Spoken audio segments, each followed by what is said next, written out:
الحمد لله نحمده ونستعينه ونستغفره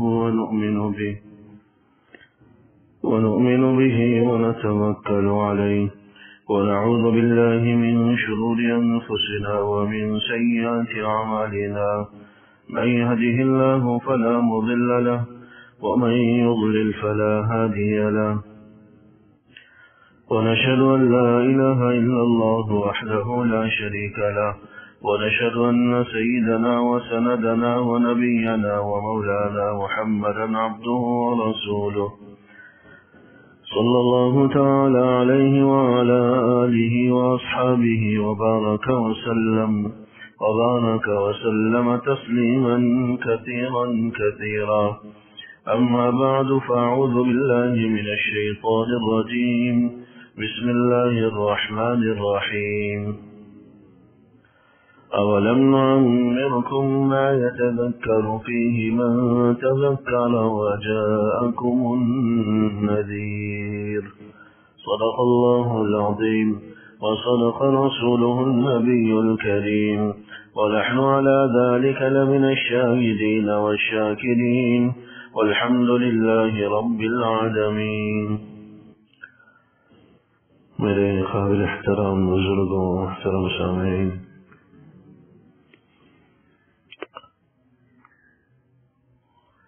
سن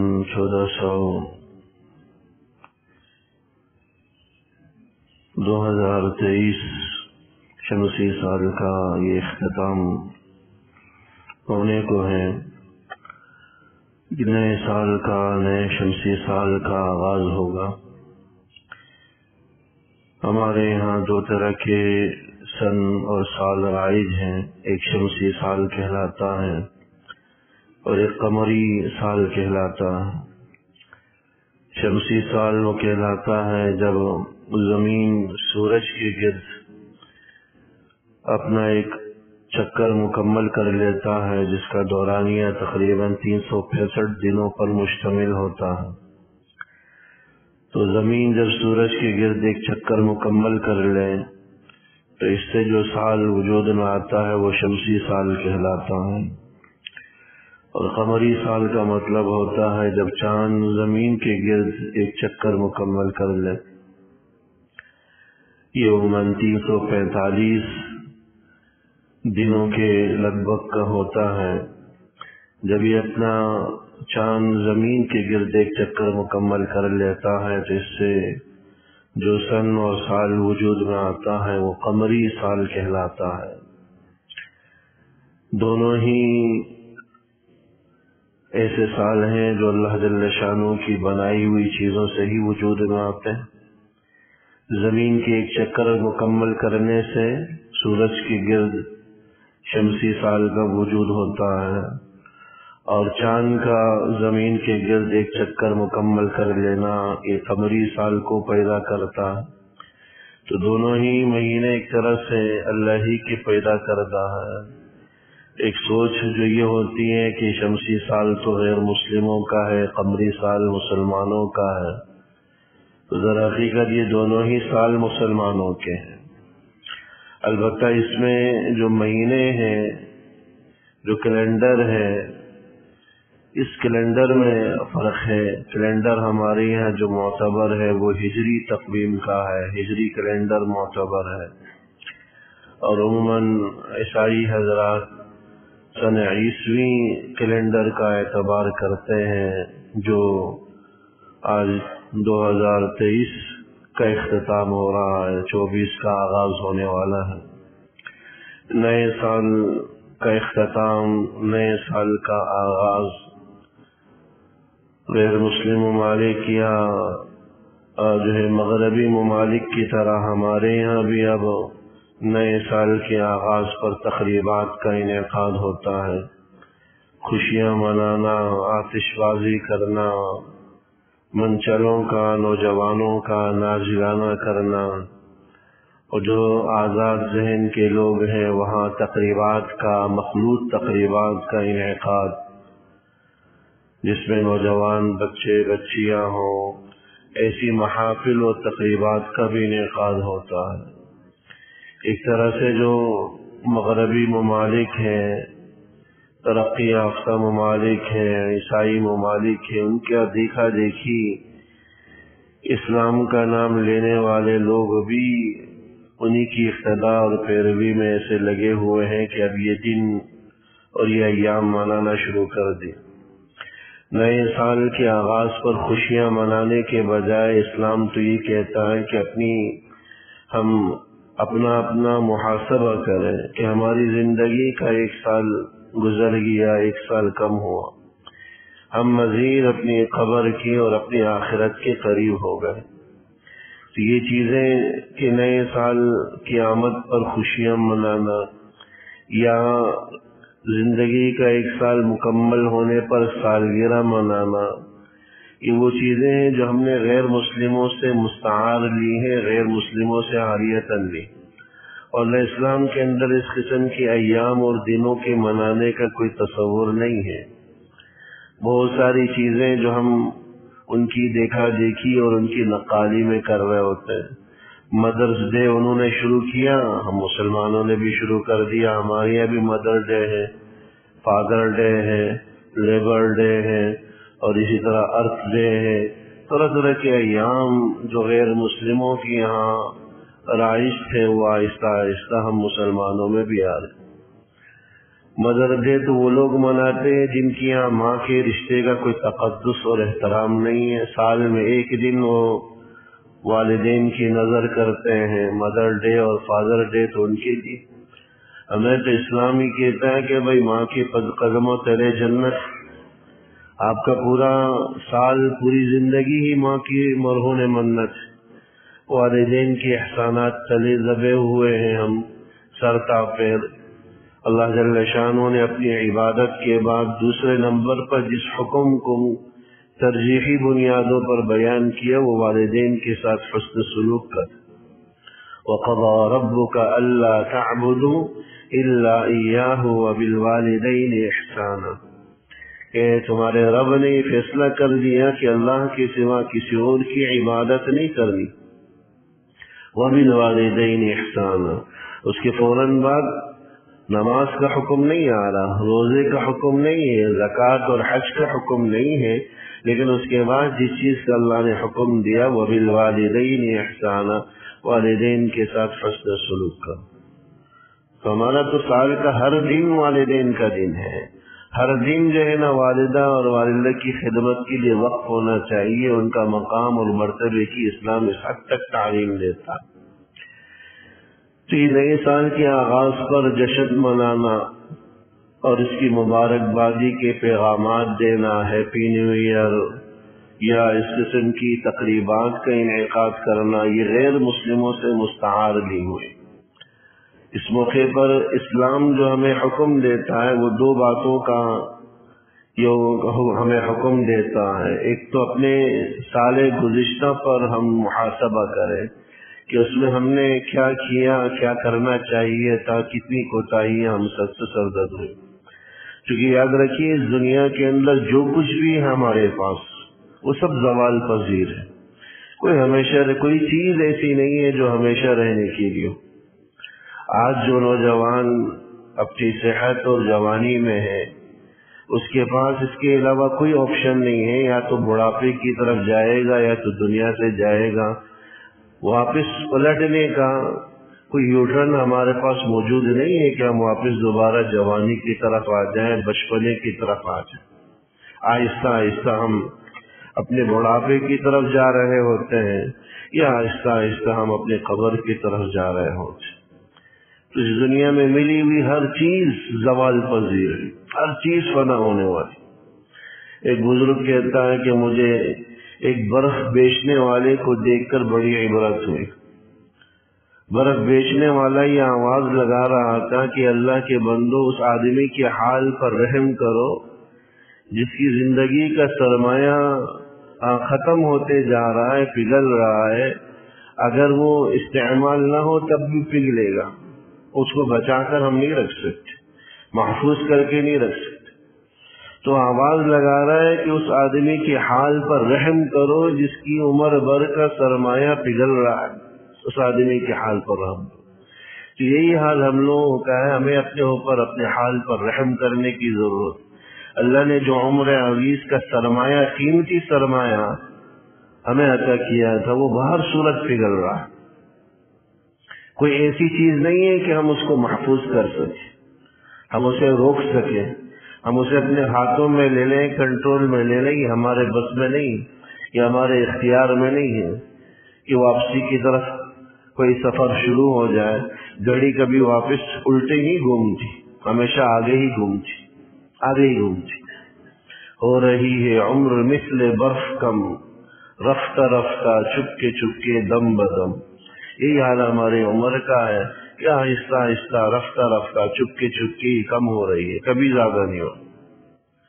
اس لیے ایسے موقع پر جو ہمیں کرنے کا کام ہے وہ اپنے اعمال کا، گزشتہ سال کا محاسبہ ہے کہ اس سال، اس پورے سال کے دورانیے میں ہم نے کیا کیا، کیا کمایا ہے اور کیا کھویا ہے. حدیث شریف کے اندر آتا ہے لا تزال قدم عبد من عند ربه حتى لا يسأل عن 40، کہ انسان کے قدم اللہ رب العزت کے سامنے سے کل قیامت کے دن اس وقت تک نہیں ہٹ سکیں گے جب تک اس سے 4 باتوں کا سوال نہ کیا جائے. وہ 4 باتوں کے جوابات جب تک آدمی نہ دے دے جان نہیں چھوٹے گی. یہ آخرت کا امتحان ایسا عجیب و غریب امتحان ہے کہ جس کے سوالات ہمیں پیشگی بتلا دیے گئے کہ بھئی یہ سوالات آئیں گے. دنیا کے امتحانات میں تو ہمیں پتہ ہی نہیں ہوتا نا سوالیہ پرچہ کیسا ہوگا، کیا سوال آئیں گے، کیا کیا پوچھا جائے گا، ہمیں کچھ پتہ نہیں ہوتا. اندازے سے ہم تیاری کر رہے ہوتے ہیں، کچھ دیکھا ہوا آیا، پڑھا ہوا آ گیا تو چلو لکھ لیا، نہیں ہو تو پھر ایسے ہی غلط سلط چلا جاتا ہے. آخرت کا امتحان وہ واحد امتحان ہے، اللہ پیشگی بتا رہا ہے کہ دیکھو یہ سوالات ہوں گے. یہ 4 سوالات آپ سے پوچھے جائیں گے. جب تک ان سوالات کا آپ جواب نہیں دیتے اللہ کے سامنے سے آپ کے قدم نہیں ہلیں گے. عن عمرہ فیما افنا، سب سے پہلا سوال ہوگا کہ اللہ نے جو عمر عزیز تمہیں دی تھی 50 سال کی، 60، 70، 80 سال کی، فیما افنا، اس عمر کو کہاں خرچ کیا؟ پہلا سوال ہے. عمر کے ایک ایک لمحے کا حساب دینا پڑے، بتلانا پڑے گا کہ یہ سن 2023 آپ نے کیسے گزارا، اس میں کیا کیا، کیا اللہ کو راضی کرنے والے کام انجام دیے اور کیا اس کو ناراض کرنے والے کام انجام دیے. تو آج جو نئے سال کا آغاز اور پچھلے سال کا اختتام ہونے جا رہا ہے، کچھ وقت کے لیے اپنا وقت نکال کر 10، 15، 20 منٹ نکال کر اس کا محاسبہ ضرور کریں کہ اگر آج اللہ مجھ سے پوچھ رہا ہو کہ ذرا بتاؤ عن عمرہ فیما افنا، یہ میں نے تمہیں 2023 کا سال دیا تھا، اس کو تم نے کیسے خرچ کیا؟ میں کیا جواب دے سکتا ہوں؟ میرے پاس اللہ کو جواب دینے کے لیے کچھ موجود ہے کہ میں کروں کہ اللہ میں نے 2023 کا سال ایسے گزارا کہ میں نے نمازیں بھی پابندی سے پڑھی، 365 دن ہیں، روزانہ کی 5 فرض نمازیں ہیں، میں نے روزانہ کی 5 فرض نماز ادا کی ہیں. سال میں آپ نے 1 مہینے کے روزے فرض کیے اور میں نے پورے روزے رکھے ہیں. مال کا زکوٰۃ دیا میں نے، حج میں نے کیا، عمرہ میں نے کیا، یہ تسبیح تلاوت کی، آپ کو راضی کرنے کی یہ کام میں نے کیے ہیں. وہ ہمارے پاس موجود ہیں؟ اگر وہ نہیں ہے، ان چیزوں میں کوتاہی ہوئی ہے تو ہم سوچ لیں کہ بھائی ہمارا کیا حال ہوگا. اللہ کی بارگاہ سے ہم اس وقت تک ہل نہیں سکے. عن عمرہ فیما افنا، یہ 2023 کے بارے میں کم سے کم تیار تو کر لیں کہ اس میں ہم نے کیا کیے. دوسرا سوال اللہ جل شانہ کریں گے وعن شبابہ فیما ابلاہ، جوانی کو کہاں بوسیدہ کر دیا. صحت والی، قوت والی، طاقت والی بھرپور جوانی جو اللہ نے دی، اس جوانی کو کہاں بوسیدہ کر دیا، کہاں اس کو ختم کر دیا، کہاں اس کو تم نے جو ہے بوسیدہ کر کے رکھ دیا. صحت والی جوانی اللہ کی نعمت. ایک حدیث شریف کے اندر اسی بات کو بیان کیا گیا کہ نعمتان مغبون فیہما کثیر من الناس، کہ اللہ کی 2 نعمتیں ایسی ہیں کہ جن میں جن دو نعمتوں کے بارے میں اکثر لوگ دھوکے میں پڑے ہوئے، الصحت والفراغ، ایک صحت کی نعمت ہے، ایک فراغت کی نعمت ہے۔ جب صحت کی نعمت ہوتی ہے تو ہمیں اس صحت کی نعمت نے یا اس تندرستی نے ایسا دنیا میں مشغول کیا ہوتا ہے کہ آخرت میں ہم غافل ہو جاتے ہیں۔ جب وہ نعمت چھن جاتی ہے، بڑھاپا آ جاتا ہے، اب ہم عبادت کرنا بھی چاہتے ہیں لیکن نہیں کر پاتے، اسی طاقت ہی نہیں، قوت ہی نہیں ہے جسم میں جان ہی نہیں، ہمت ہی نہیں ہو رہی، ایسی کمزوریاں جسم میں پیدا ہو، کیونکہ ہر چیز کو فنا ہے۔ یہ جوانی ہے، یہ بھی کبھی ہمیشہ رہنے والی نہیں، یہ صحت ہے اللہ نے دی ہے، یہ بھی ہمیشہ رہنے والی نہیں، یہ بھی رخصت ہو جائے گی۔ فراغت کی نعمت ہے، اللہ جل شانہ نے وقت دے رکھا ہے، اس وقت کی قدر و قیمت کو جانتے ہوئے اس کا درست استعمال کریں، ورنہ یہ بھی گزر جائے گا، جیسے کہ برف پگھل رہی ہے ایسے یہ بھی پگھلتے جائے۔ تو نعمتان مغبون فیہما کثیر من الناس، اور بعض روایات کے اندر، حدیث شریف کے اندر آیا کہ اغتنم خمسا قبل خمس، کہ 5 چیزوں کو 5 چیزوں سے پہلے غنیمت جانو۔ شبابک قبل حرمک، اپنی جوانی کو اپنے بڑھاپے سے پہلے غنیمت سمجھو۔ اللہ نے جوانی دی ہے، جوانی کے اندر ہمت ہے، طاقت ہے، اس کو سستی اور کاہلی کی نظر نہ کرو، اس کو لایعنی اور لغویات کی نظر نہ کرو، اس کو اللہ کی مرضیات میں استعمال کرو۔ اللہ ایسے نوجوان عبادت گزار پر فخر کرتا ہے جو جوانی میں ہے اور اللہ کی عبادت میں لگا ہوا ہے، اللہ کی بندگی میں لگا ہوا ہے۔ کہ قیامت والے دن عرش کے سائے تلے جن 7 لوگوں کو جگہ ملے گی، ان میں ایک نوجوان ہوگا جس نے اپنی جوانی حفاظت کے ساتھ اللہ کو راضی کرنے کے کاموں میں لگائی۔ شبابک قبل حرمک وصحتک قبل سقمک، اپنی صحت کو اپنی بیماری سے پہلے غنیمت سمجھو۔ وغناک قبل فقرک، اپنی مالداری کو اپنے فقر و فاقہ سے پہلے غنیمت سمجھو، کیونکہ یہ بھی ہمیشہ رہنے والی نہیں، یہ مالداری بھی ہمیشہ رہنے والی نہیں۔ وغناک قبل فقرک، کہ اپنی مالداری کو اپنی جوانی سے اپنے مالداری کو اپنے فقر و فاقہ سے پہلے غنیمت سمجھو۔ وحیاتک قبل موتک، اور اپنی زندگی کو اپنی موت سے پہلے غنیمت سمجھو۔ کہ حضور علیہ الصلوۃ والسلام نے ان چیزوں کی قدر و قیمت کی طرف بھی اشارہ فرمایا۔ تو سال کی آخر میں ہمیں جو کرنے کا کام ہے میرے دوستوں، وہ یہی ہے کہ اپنے سال گزشتہ کا ہم مواخذہ کریں، محاسبہ کریں کہ ہم نے اس میں کیا کیا ہے، کیا نہیں کیا، کیا کوتاہیاں ہم سے ہوئی۔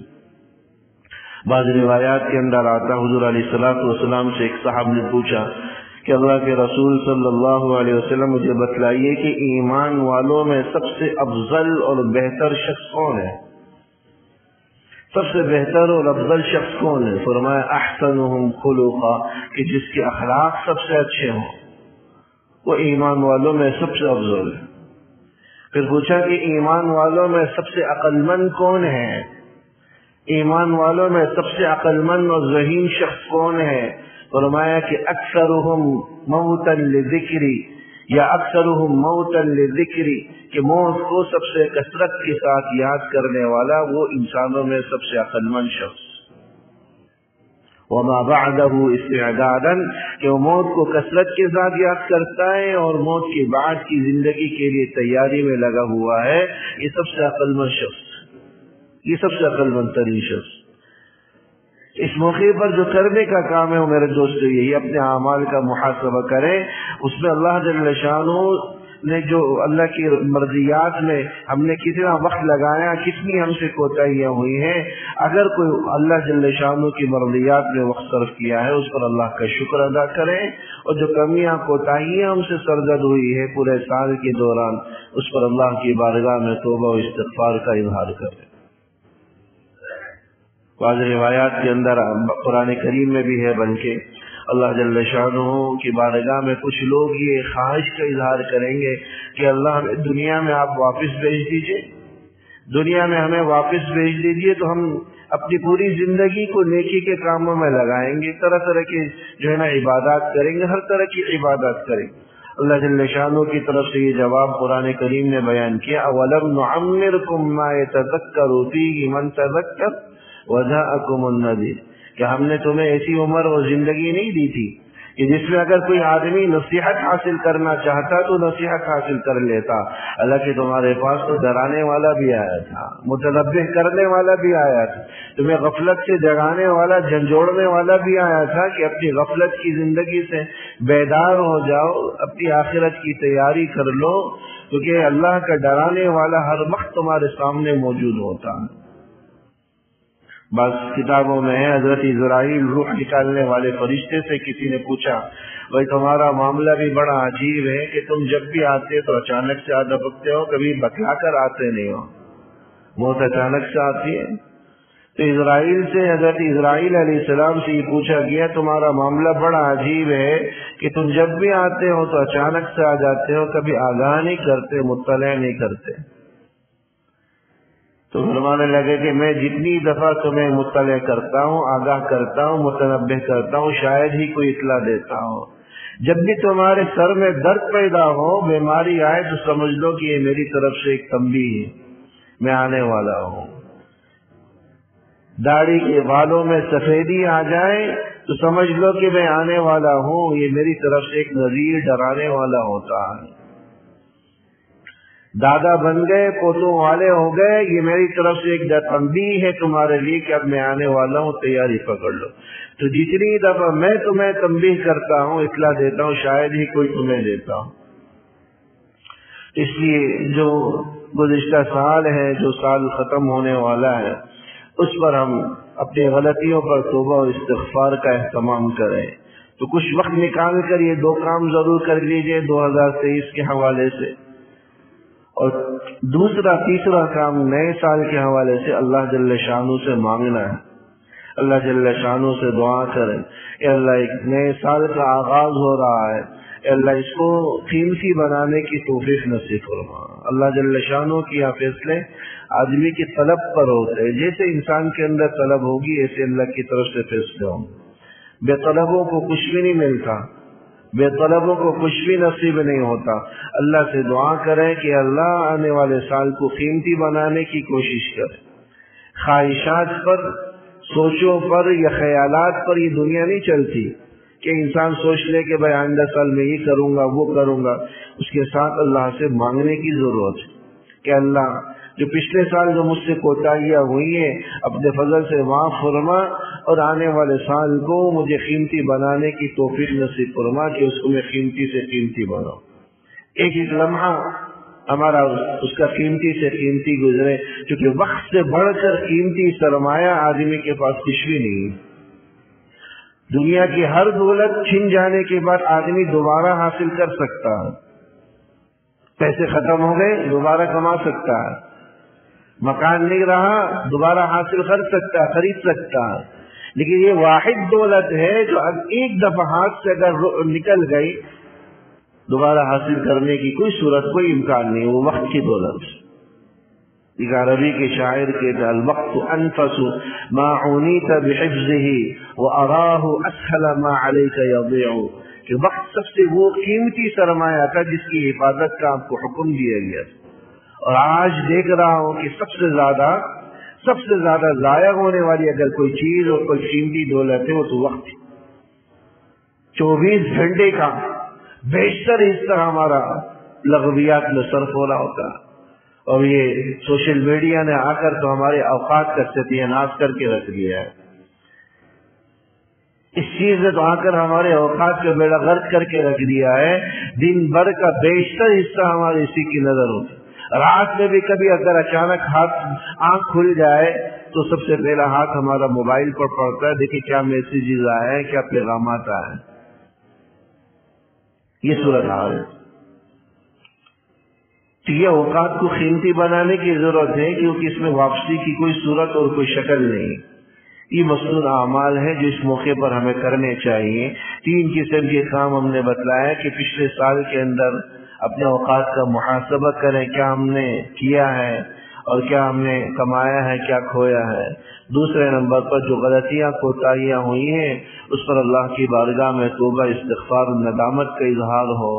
تیسرا کام آنے والے سال کے حوالے سے دعاؤں کا اہتمام، کہ نئے آنے والے سال کو اللہ ہم پر، اہل وطن پر جو ہے نا اہل وطن کے لیے نئے آنے والے سال کو خیر و برکت کا ذریعہ بنائے، خیر و برکت کا باعث بنائے، بلکہ پورے عالم اسلام کے لیے بھی خیر و برکت کا باعث و ذریعہ بنائے۔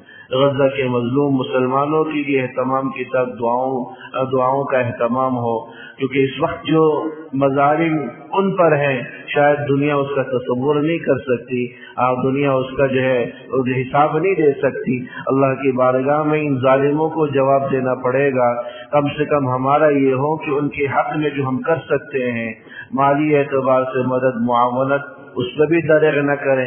ایسا نہ ہو کہ 2-2.5-3 مہینے گزر گئے تو اب ہمارا ان سے تعلق ختم ہو گیا یا ہم عادی بن گئے ہیں، اب مزید تذکیروں کی کوئی ضرورت نہیں ہے، بلکہ ہر مقام، ہر جگہ، ہر موقع پر ان کے لیے دعائے خیر کی ضرورت ہے۔ اس وقت وہ ہماری دعاؤں کے سخت محتاج ہیں۔ سردی کا موسم بھی ہے، بارشیں بھی وہاں شروع ہیں، بے یار و مددگار خیموں میں موجود ہیں۔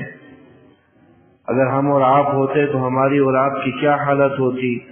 ذرا اپنے آپ کو اس جگہ پر، اس مقام پر رکھ کر ذرا سوچئے کہ وہ عام لوگ نہیں ہیں، یہ اس مقدس سرزمین کے باسی ہیں جہاں انبیاء کرام علیہ السلام کی نسلیں اور خاندان رہے۔ یہ وہ مقدس سرزمین ہے جہاں حضرات صحابہ قیام پذیر ہوئی۔ یہ موجود نسلیں انہی انبیاء کی نسلیں ہیں، انہی حضرات صحابہ کی نسلیں ہیں جو آج پوری امت کی طرف سے قبلہ اول کی حفاظت میں اپنی قربانیاں دے رہے ہیں۔ اس لیے ان کے حق میں کم سے کم دعا سے دریغ نہ کریں، مالی معاونت کا اہتمام کریں، دعاؤں کا اہتمام کریں، اور